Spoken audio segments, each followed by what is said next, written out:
네, 김남준 대변인입니다. 브리핑 시작하겠습니다. 이재명 대통령은 지난 11일부터 12일까지 세종 컨벤션 센터에서 정부 부처와 소속기관의 업무 보고를 받았습니다. 이번 업무 보고는 이재명 정부 출범 6개월이 된 시점에서 내각의 속도감 있는 정책 이행을 위해 마련됐습니다. 또 국민주권정부의 국정운영 청사진을 국민께 직접 보여드리기 위해 역대 최초로 생중계됐습니다.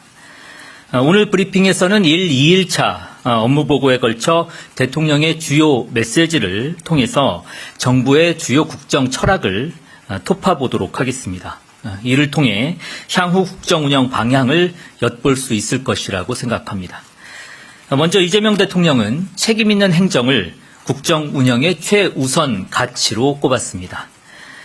이 대통령은 국토부 업무 보고 중 전세 사기 피해자에게 정부가 보증금 일부를 먼저 지급하고 이후 구상권을 행사하는 방안은 국민에게 공식적으로 약속한 사안이라며 관련 내용을 검토해 보고하라고 지시했습니다. 아울러 이 과정에서 예산이나 인력 부족으로 필요한 일을 하지 못하는 것은 말이 되지 않는다라면서 이 단순한 예산이나 인력 부족으로 인한 행정 지연은 용납하지 않겠다라는 뜻을 밝히기도 했습니다. 즉 이것은 국민과 한 약속은 지킨다는 것이 국정 원칙이라는 뜻입니다. 다만 이 대통령은 실현성이 낮은 계획을 뭉개면서 국민을 속칭 희망 고문하는 것도 무책임한 행정으로 지적했습니다. 이어 정치적 비난을 피하기 위해 애매모호한 목표를 제시하는 것보다 국민께 현실을 보고드리고 수기를 거쳐서 실현 가능한 목표를 정하는 것이 바람직하다며 정치가 투명해야 한다라는 생각을 밝히기도 했습니다. 다음으로 이 대통령은 공정한 국정 운영을 수차례 강조했습니다. 이를 위해 이 대통령은 우리 사회에서 관행으로 굳어진 불공정에서 탈피할 것을 주문했습니다. 고용노동부 보고 중 이 대통령은 정규직, 비정규직 간 차별을 언급하며 이는 똑같은 노동을 하는 데에도 부당하게 혜택을 받는 자리를 만들고 경쟁을 통해 그 부당한 지위를 누리는 것이라고 말했습니다. 국토교통부의 보고 과정에서는 최저가 입찰 관행이 문제라는 점을 제기하기도 했습니다. 이에 입찰 과정의 평가 요소에서 국내 기업에 협력을 하고 있는지 또 노동자, 납품업체와 상생하는지 여부 등 공익적 요소를 넣을 것을 주문하기도 했습니다. 아울러 입찰 과정에서 페이퍼 컴퍼니를 활용하는 등 공정성을 저해하는 행위를 방치하지 말 것도 당부했습니다. 국세청의 보고 과정에서는 압류재산의 처분제도를 악용하는 불공정 사례도 짚었습니다. 특히 이 대통령은 변호사 시절의 경험을 언급하면서 국세청이 후순위 채권인 압류재산을 매각하지 않아 오히려 체납자들이 가짜 저당을 잡힌 후에 압류를 당해서 평생 그 집에 살게 되기도 한다며 국세청이 관련 제도를 조속히 개선할 것을 지시하기도 했습니다. 또한 이 대통령은 공정한 국정 운영을 위해 관료 편의주의를 타파할 것을 당부하기도 했습니다. 이와 관련해서는 대표적으로 과기정통부의 보고 과정에서 정부 R&D에 대한 평가 방식이 지적됐습니다. 이 대통령은 정부 R&D 성공률이 지나치게 높은 점을 지적하며 이는 관료 편의주의적인 평가 방식으로 인해 민간에서 하기 어려운 성공률 낮고 장기적으로 필요한 연구가 이루어지지 않아서임을 꼬집었습니다. 또한 연구 과정에서도 통제의 편의성을 위해 잘못을 저지르는 소수가 아닌 죄 없는 다수에게 굴레를 씌우고 있다며 자율성을 최대한 보장하되 잘못을 저지르는 소수를 엄격히 제재하라고 지시했습니다. 한편 이 대통령은 우리 사회의 큰 공정성 이슈로 지역균형 발전과 양극화를 언급하기도 했습니다. 기획재정부의 업무보고 과정에서는 재정조세 정책을 수립할 때 이를 항상 최우선 과제로 염두에 두고 고민할 것을 당부하기도 했습니다. 마지막으로 이 대통령은 각 부처와 유관기관에 적극 행정을 지시했습니다.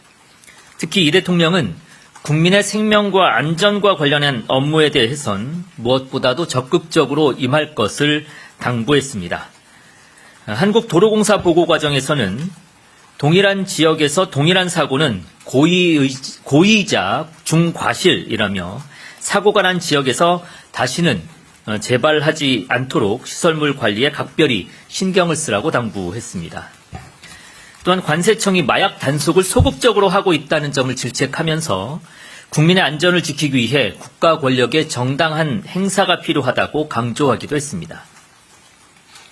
아울러 반복적이고 중대한 개인정보 유출에 대해선 경제적 제재를 강화할 것도 지시했습니다. 이 대통령은 우리나라는 경제 제재가 너무 약해서 위반을 쉽게 생각하고 또 노력을 보이지 않는다면서 국민에게 피해를 주면 회사가 망한다라는 생각이 들 정도로 강한 경제적 제재를 해야 한다고 말하기도 했습니다.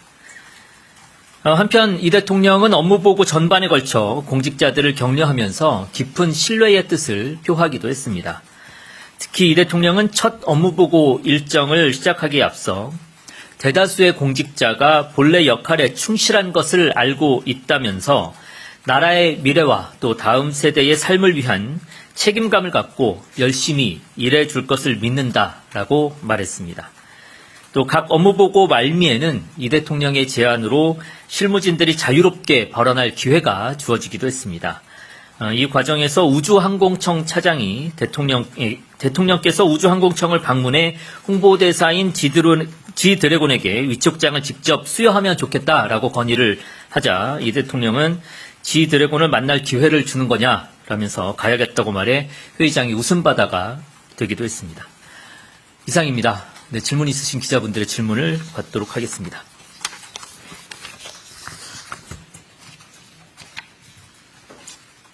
네, 혹시 질문 있으신? 네, 마이크 전해주시겠습니까? 예, 중앙일보 우현석 기자입니다.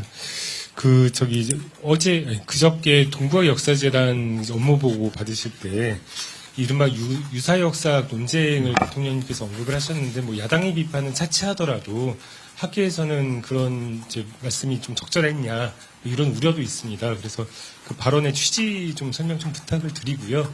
그 다음에 이제 아무래도 생중계로 이제 업무 보고를 하다 보니까 그런 지역적인 뭐 논란이 좀 과도하게 이슈가 되는 측면이 있는데 뭐 앞으로 이런 생중계 방식 업무 보고를 뭐 계속 하시더라도 뭐 좀 어떤 방식이나 이런 거에 변화 고민 없으신지도 여쭙고 싶습니다. 네, 먼저 생중계와 관련해서 말씀을 드리면 뭐 일부 단점들도 분명히 있을 겁니다. 생중계를 통해서 말씀하셨듯이 지역적인 부분이 과도하게 부풀려져서 해석이 된다든가 하는 문제들은 있겠지만 그것보다 더 우선해서 국민들께 직접 보고를 실시간으로 드리면서 우리가 국정을 이렇게 운영하고 있다. 또 오늘 제가 브리핑을 하면서도 말씀드렸지만 대통령의 발언 등을 통해서 국정 운영 철학, 앞으로 국정 운영을 이렇게 해나가겠다 하는 부분까지 설명을 드릴 수 있는 장점들도 분명히 있는 거여서 생방송을 유지하면서 말씀해 주신 단점들은 최대한 보완해 나가는 방식으로 하는 것이 적절하겠다라는 말씀을 드립니다. 발언, 아까 뭐 동북아 역사재단 업무보고 중에 있었던 뭐 이른바 뭐 환단고기 관련된 내용을 말씀을 주셨는데요. 발언 취지는 나중에 설명드리고 이렇게 말씀을 좀 드려야 될 것 같습니다. 그때 박지양 이사장님의 답변, 그 다음에 대통령님의 답변 이렇게 좀 정리를 했었는데 그 이사장 답변의 핵심은 문헌 사료를 중시한다. 그리고 전문 연구자들의 의견을 받아들여야 된다. 이렇게 이 내용이 이제 답변의 주요 핵심이었었고요. 대통령께서 말씀하신 결론 부분을 보면 역사를 어떤 시각과 입장에서 볼 것인지가 중요하고 그런 가운데 이제 근본적인 입장차가 발생을 한다라는 게 이제 대통령의 말씀의 결론이었습니다. 이거를 다시 한번 다른 관점에서 한번 보려면 이렇게 질문을 던질 수도 있을 것 같습니다. 예를 들면 친일에 협력했었던 사람들에게 과연 그런 주장들은 어느 문헌에 있고 또 어느 전문 연구가가 주장을 하고 있는 것인지 아니면 위안부는 뭐 본인들이 원해서 한 것 아니냐라는 주장은 어느 문헌에 나와 있고 또 어느 전문 연구가가 주장을 하고 있는 것이지 독도는 일본 땅이라는 주장에 대해서는 어떻게 생각하는지를 묻지 않을 수가 없을 것 같습니다. 그러니까 이런 질문에서 과연 자유로운 사람들이었는지 혹은 역사관을 어떤 시각과 입장에서 연구하고 수립하고 있는지, 제대로 된 역사관이 연구가 돼서 지금 확립되어 있는지 등을 묻는 질문이라고 볼 수 있을 것 같습니다. 다양한 문제의식이 있을 수 있습니다. 역사와 관련해서 이런 문제의식들을 그대로 있는 그대로 연구하고 분명한 역사관 아래에서 국가의 역사관을 수립해야 하는 책임이 있는 사람들은 그 역할을 다 해주면 좋겠다라는 취지의 질문이었다라고 봐주시면 좋을 것 같습니다. 네. 네, 취재 편의점 장윤선 기자입니다. 연결해서 좀 몇 가지 더 여쭤보려고 하는데요. 말씀 주신 대로 대변인께서 말씀 주신 것은 그러니까 친일 역사 논쟁 등등에 대한 그 내용이었다라고 설명을 하신 건데, 잘 아시는 것처럼 동북아 역사재단은 노무현 정부 때 중국과 일본의 어떤 역사 왜곡 문제를 대응하기 위해서 만들어진 연구기관입니다. 근데 대통령께서 업무보고 때 말씀하신 이른바 이 환바 논쟁이라는 것은 동북아 역사재단의 역할과 전혀 관계가 없는 이른바 이제 한국의 역사학계와 또 유사 역사학계 간의 어떤 갈등 과정에서 표출된 단어이기 때문에 굳이 대통령께서 업무보고 때 이 언어를 선택한 이유가 무엇인지 지금 대변인께서 설명하신 맥락하고는 조금 차이가 있는 것 같아서 그 말씀을 좀 여쭤보고요. 또 하나는 그 이학재 인천공항공사 사장이 외화 밀반출은 공항 업무가 아니라 세관 업무다. 30년 동안 공항에 근무해도 책갈피에 달러 끼워가지고 갖고 나가는 건 이제 검색이 불가능하다. 이렇게 되면 공항 마비가 있을 수 있다. 일각에선 당신 그만 나와라. 이런 뜻으로도 읽힌다. 등등의 보도가 이어지고 있는데요. 일종의 이제 그 정면 반박하고 있다라는 것에 대해서 대통령실은 어떤 입장이신지 궁금합니다. 그 앞선 질문은 제가 답변 드린 과정에 충분히 그 답변들이 녹아 있다라고 보시면 될 것 같습니다. 다양한 문제 의식이 있습니다. 그런 것들은 잘 알고 있고 그런 것들을 포함해서 올바르된 국가 역사관을 확립하고 수립하고 연구하고 있는지에 대한 질문 중에 하나였다라고 봐주시면 될 것 같고요. 그리고 그 관세청과 인천공항공사 같이 맞물려서 이런 문제들에 대해서 이야기를 하는 과정에서 책임이 어디에 있느냐가 약간의 이제 핑퐁이 있었고 그 과정에서 인천국제공항공사에도 관련된 질문을 드렸었던 사항입니다. 이것과 관련해서 이제 야당 출신이어서 이렇게 좀 고압적이거나 아니면 공세적인 자세를 취한 것 아니냐 이런 의견들이 있으신 것 같은데 그렇게 야당이 그렇게 문제 제기를 하는 것 같더라고요. 그렇게 바라보니까 그렇게만 보이는 것 같습니다. 정상적인 정부 부처 혹은 소속 기관 사이의 질의응답 과정이었습니다. 그 과정에서 나왔었던 질문과 답변으로 봐주시는 게 좋을 것 같습니다. 네, 대변인 채널A 홍재은입니다. 저도 비슷한 질문인데, 그 외화 밀반출 적발 관련해서 이제 대통령께서 그 책갈피에 이렇게 꽂아가지고 외화가 밀반출된다 이런 사례를 좀 보고받으신 게 있으신 건지, 어떤 거를 보고 좀 이렇게 심각하다라는 문제 인식을 느끼신 건지 궁금합니다. 왜냐면 관세청뿐만 아니라 공항공사에서 2번이나 진랍을 주고받은 과정에서 나온 거기 때문에요. 그리고 일각에서는 이렇게 공개적으로 이런 범죄 수법들이 보여지면서 이게 오히려 더 알려진 측면이 있는 거 아니냐 이런 비판도 있는데 여기에 대해서는 어떻게 보시는지 궁금합니다. 구체적으로 어떻게 보고를 받으셨는지는 제가 알지는 못하지만 맥락상 인지하고 계신 사안에 대한 이제 질문으로 보여지고요. 오히려 이러한 수법들이 있다라는 것을 공개하고 그런 공개에 대한 예방, 그다음에 이런 것들을 막겠다라고 하는 담당 기관의 발언까지 답변까지 들을 수 있었기 때문에 오히려 예방 효과가 더 크다. 라고 볼 수 있을 것 같습니다. 네. 네, 대변인님 JTBC 이승환입니다. 오늘 오전에 국민의힘 송원석 원내대표가 그 통일교 게이트로 규정을 하면서 여기에 대한 특검이 필요하다. 또 민중기 특검의 편파 수사라고 주장을 하면서 여기에 대한 특검도 필요하다 지금 주장하는 상황인데요. 대통령실에서는 어떻게 보시는지 궁금합니다. 그 통일교 논란과 관련해서는 기존의 입장 그대로 봐주시면 좋을 것 같습니다. 이거는 특정 종교에 대한 문제도 아니고요. 여야에 대한 문제도 아닙니다. 국가 운영 원칙에 대한 문제입니다. 국가 운영 그리고 이 공동체의 사회 질서를 저해하는 행위가 있었다면 아주 엄정하게 수사하고 그에 대한 책임을 물어야 한다라는 원칙에 대한 부분이라고 말씀드리겠습니다. 네. YTN 강진원입니다. 앞서 말씀하신 거는 좀 조심스럽게 답변을 해주셨는데, 3대 특검이 모두 끝난 다음에 2차 종합특검 추진 원칙을 민주당에서 오늘 재확인을 하면서 구체적인 로드맵은 당정대 조율이 필요하다고 박수현 수석대변인이 얘기를 했거든요. 그래서 당정대 조율이 필요하다는 건 지금 대통령실의 입장도 지금 나와야 될 것 같다는 생각이 들어서 어떤 입장을 갖고 계신지 좀 궁금합니다. 아직 구체적으로 논의가 이루어지기 전이어서 대변인은 확인을 하고 말씀을 드려야 되는 것에서 지금 시점에서 제가 답변 드릴 수 있는 것은 아닌 것 같습니다. 예. 네, 마이크 뒤쪽으로. 네, CBS 이준규입니다.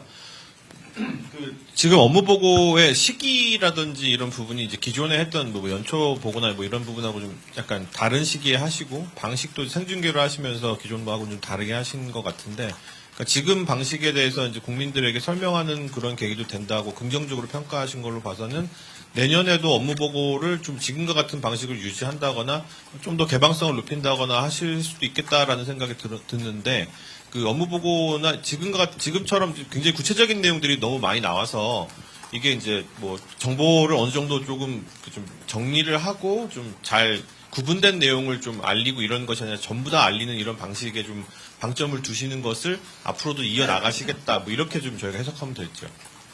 취지 자체는 이제 동일하게 가져갈 것 같습니다.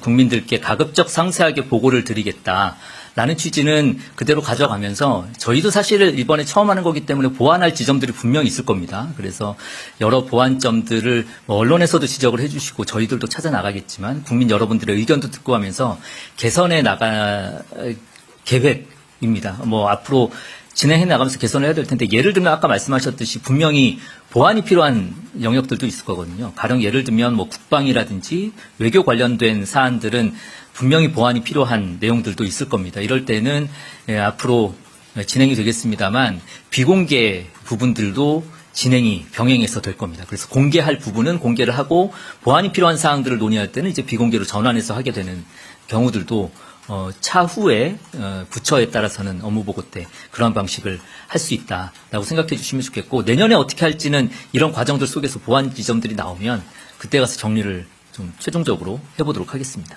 그럼 현재 진행하고 있는 그런 방식의 것을 하고 별도로 추가로 더 하실 수 있다라는 말씀이신가요? 지금 올해 진행되고 있는, 그러니까 지금 진행되고 있는 업무 보고는 이 상태로 이제 쭉 나머지도 진행되면서 마무리를 할 거고요. 내년에 어떻게 할 것인지는 조금 더 논의를 거치고 의견도 들어본 다음에 정리를 해서 정하는 것이 맞겠습니다. 내년이라는 게 내년 맞죠? 그렇죠. 네네. 네, 국민일보 최승욱입니다. 환단국이 다시 여쭤봐서 죄송한데요. 제가 좀 이해가 안 되는 게, 친일이나 위안부나 독도 문제 같은 경우는 명확하게 역사적 진실이 무엇인지를 확인해서 거기에 대해서 대응을 한 말씀이신 거잖아요. 그러면 그 환단국이 부분도 역사적으로 연구를 하라는 뜻인 건지, 아니면 그것이 위서가 얘기되는 것이 잘못된 것이니까 그런 게 나오지 말도록 하라는 건지, 그걸 잘 이해가 안 돼서 그 입장이 어떤 건지 좀 여쭤보고 싶습니다. 사실 거기에 대한 입장은 이 국가의 역사관을 연구하고 그 역사관을 수립하는 기관에서 답을 내놓아야 될 부분이라고 보여집니다. 답을 드렸을 때 그거에 대한 명확한 답이 나왔는지, 또 반대 입장에서 제가 말씀드렸던 질문에 대한 충분한 답이 됐는지는 기관에서 어떻게 답변을 내놓았는지를 국민들이 보고 평가하실 부분이라고 생각을 합니다. 또 질문이 있으실까요? 네, 없으면 이것으로 마치겠습니다. 고맙습니다. 네. 네네네. 말씀하십시오. 네. 사실 환단고기 관련해서 여쭤보는 게, 대통령께서 어떻게 보면 그런 논란이 있는 언급을 공개적인 석상에서 말씀하신 거에 대해서 적절하다고 생각하시는지 아니면 좀 부적절하다고 생각하시는지, 사실 저희 기자들 입장에서는 그런 거에 대한 직관적인 답변을 원하는 거거든요. 근데 대변인께서 말씀하신 게 조금 헷갈려서 그러는데, 그런 논란이 불거진 거에 대해서 대통령실 입장은 뭐 적절하다, 부적절하다, 아니면 조금 이 부분은 앞으로는 좀 그 조심해야 되겠다, 아니면 좀 유의해야 되겠다, 이런 걸 좀 설명 좀 네네. 해주세요. 네네. 두 가지 차원에서 볼 수 있을 것 같습니다. 하나는 이런 논란들이 실제로 벌어지고 있는 것에 대해서 인지하고 있느냐 이 측면에서 바라봐야 될 거고요. 그런 것들이 분명히 존재하고 있음에도 그런 것들은 그냥 존재할 뿐 우리가 언급하지 않는 것이 바람직하다라고 하면서 회피하는 것이 바람직한 것이냐. 그렇지는 않다라고 보는 거고요. 지금 벌어지고 있는 논란이 있다면 거기에 대해서도 분명하게 짚고 넘어가야 되고, 특히 역사관을 연구하는 곳이라면 거기에 대한 명확한 자신들의 입장이 있어야지 맞다라고 이제 보는 것입니다.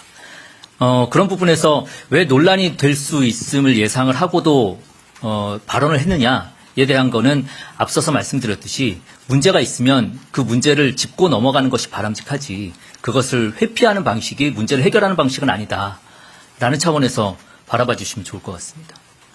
지금까지 대통령은 문제를 회피하는 방식으로 어떤 특정 사안들을 해결해온 분은 아니라고 대변인으로서 말씀드리고 싶습니다. 혹시 또 추가적으로 질문 있으실까요? 네. 자꾸 여쭤봐서 죄송한데요. 지역 그 거점 국립대학에 5년 동안 4조 원 예산 집행하기로 했다는 보도가 나와 있는데요. 이게 5년간 4조 원을 어떤 방식으로 어떻게 준다는 건지, 이를테면은 연구 중심 대학과 교육 중심 대학으로 나뉘는 건데, 이 부분을 자칫 그냥 n분의 1로 나누어 주게 되면 이게 경우에 따라서는 뭐 교실 늘리고 그 건물 짓고 뭐 이런 방식으로 종결될 수 있다라는 우려가 현재 국립대학 교수들 사이에서도 나오거든요. 그래서 이 정부가 어떤 방향으로 어떤 관점에서 어떻게 예산 배분할 계획을 갖고 계신지 좀 여쭤보겠습니다. 이 지역 거점 국립대학에 대한 지원 부분은 사실은 제가 정확하게 알고 있지 않아서 확인해서 말씀드려야 될 것 같고요. 이번에 업무보고 과정에서 나왔었던 부분들은 서울대와 여타 지방 거점 국립대학교에 대한 그동안 관행적으로 이루어지고 있었던 차별, 이게 과연 공정한 것이냐 혹은 정당한 것이냐에 대한 대통령의 질문이 있었고, 개선점이 필요하다라는 결론을 도출해냈습니다. 그런 차원에서 대통령실에서는 향후 관련된 그 정책들이라든지 예산 배정이 이루어질 수 있도록 노력하겠다라는 정도로 오늘은 답변을 가름해야 할 것 같습니다. 네. 여기까지만 질문 받겠습니다. 왜냐하면 같은 질문하신 기자분들이 계속 질문을 하셔서. 네. 대변인, 저도 하나만 헷갈려서 그러는데, 어쨌든 대통령님께서 환단고기가 문헌 아니냐 막 이렇게 질의를 하셨잖아요. 그러니까 그게 결국에는 역시 환단고기가 실체하고 있는 역사 중 하나 아니냐, 좀 더 연구를 해봐라, 이런 취지의 인식이실까요? 뭐 그런 것들을 구체적으로 제가 말씀드리기는 어려울 것 같고, 아까 말씀드렸었던 우리 사회에 벌어지고 있었던 논란들 알고 있느냐, 인지하고 있느냐, 그리고 역사관을 어떻게 수립하고 있느냐의 질문 과정 중에 하나였습니다. 아마 첫 번째 질문에서 나온 것 같은데, 이런 것들이 좀 지역적인 문제일 것 같아요. 그래서 이런 것보다는 전체적인 맥락을 기자 여러분들께서도 좀 봐주시면, 그리고 어떤 취지였는지 또 어떤 의미를 담고 있는지를 좀 봐주시면 감사하겠습니다. 혹시 뭐 더 다른 질문 사항 없으시면 마쳐도 되겠죠? 네, 마치겠습니다. 수고하셨습니다.